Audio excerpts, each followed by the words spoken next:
गुजरात के अहमदाबाद में प्लेन हादसे की जो तस्वीरें मौका वारदात से आ रही है वो बेहद डरावनी है।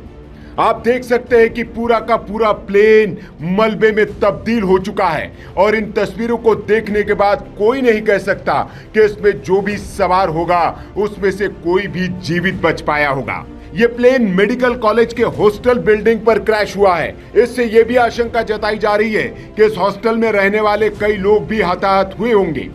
आपको बता दें कि एयर इंडिया के इस विमान में गुजरात के अहमदाबाद के इंटरनेशनल एयरपोर्ट से लंदन के लिए उड़ान भरी थी, लेकिन उड़ान भरने के तुरंत बाद ही एयर इंडिया का ये ड्रीम लाइनर विमान क्रैश हो गया। इस विमान में 230 पैसेंजर, 2 पायलट और क्रू के 10 मेंबर यानी कि कुल 242 पैसेंजर सवार थे। लेकिन इस प्लेन के क्रैश होने से ठीक पहले प्लेन के पायलट सुमित सबरवाल ने मेडे कॉल किया था। विमानन की दुनिया में पायलट ये संकेत आखिरी वक्त में देता है। इसका मतलब होता है कि मेरी मदद करो। जब पायलट को यह लग जाता है कि अब हालात उसके हाथ में नहीं है, काबू से बाहर हो चुके हैं, तब वो मेडे संकेत जारी करता है। बोइंग 787 को उड़ा रहे पायलट को बहुत अनुभवी बताया जा रहा है। उनके पास 82,000 घंटे उड़ान का अनुभव था। जानकार ये भी बता रहे हैं कि दरअसल विमान में कोई गड़बड़ी बहुत शुरुआत में ही पता चल गई थी। हालांकि इस संभावना से भी इनकार नहीं किया जा सकता कि स्थितियों को जज करने में पायलट या एटीसी से कोई गड़बड़ न हुई हो। पायलट कैप्टन सुनील सबरवाल ने मेडे का संकेत तो दे दिया, लेकिन गड़बड़ी को सुधारने या ठीक करने का उनके पास वक्त ही नहीं था। विमान कुछ ही क्षणों में नीचे गिरने लगा और देखते ही देखते आग के गोले और गाढ़े काले धुएं में तब्दील हो गया था। जानकार बता रहे कि इस तरह की कोई गड़बड़ बहुत ऊंचाई पर होती है तो पायलट को सोचकर कुछ करने का वक्त भी मिलता है, लेकिन जाहिर है कि पायलट ने उड़ते ही मेडे का संकेत दिया, यानी उसी समय उसे लग गया था कि हालात उसके कंट्रोल में नहीं है। मेडे शब्द फ्रेंच के मैडर यानी कि मेरी मदद करो शब्द से लिया गया है। 1927 में वॉशिंगटन के इंटरनेशनल रेडियो टेलीग्राफ कन्वेंशन में इसे आधिकारिक आपातकालीन कॉल बनाया गया।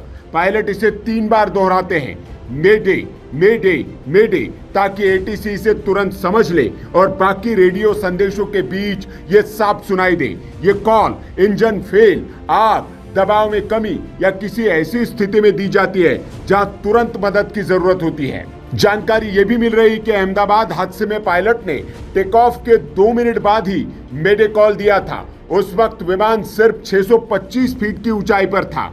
इससे साफ है कि पायलट को तुरंत किसी गंभीर समस्या का एहसास हो गया था। ये भी अनुमान लगाया जा रहा है कि विमान का पिछला हिस्सा किसी पेड़ या दीवार से टकराया हो। साथ ही इंजन में तकनीकी खराबी की भी अटकलें लगाई जा रही है।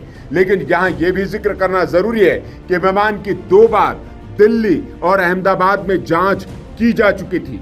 वे टेक ऑफ के तुरंत बाद इमरजेंसी कॉल कर एयर ट्रैफिक कंट्रोल यानी कि एटीसी को कुछ बताना चाह रहे थे। हालांकि जब तक एटीसी की ओर से जवाबी कॉल किया गया, पायलट उसे रिसीव ही नहीं कर पाए।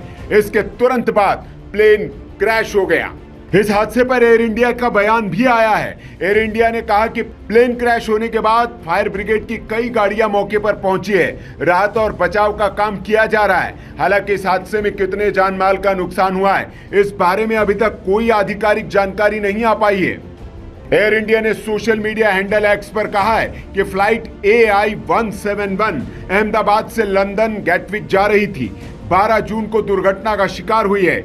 अभी हम विवरण की जांच कर रहे हैं और इस मामले में अपने सोशल मीडिया प्लेटफॉर्म एक्स और एयर इंडिया के वेबसाइट पर ज्यादा जानकारी साझा करेंगे। आपको बता दें कि बोइंग कंपनी के विमान पहले भी कई दुर्घटनाओं में शामिल रहे हैं। सबसे हालिया दुर्घटना दक्षिण कोरिया के जेजू एयर की उड़ान है, जो दिसंबर 2024 के आखिरी में दुर्घटनाग्रस्त हो गई थी। आंकड़ों के मुताबिक विमान लैंडिंग का प्रयास करते समय दुर्घटनाग्रस्त हो गया था और इसमें 189 लोगों की जान चली गई थी। ये विमान भी बोइंग 737-800 था और अहमदाबाद में जो विमान क्रैश हुआ है वो भी बोइंग 787-8 ड्रीमलाइनर प्लेन था। इस खबर के बाद अब बोइंग के शेयर प्री मार्केट ट्रेडिंग में 6% तक से अधिक तक फिसल गए हैं। दोपहर 3:30 बजे तक बोइंग के शेयर प्री मार्केट में 6.42% की गिरावट के साथ $196.51 पर थे।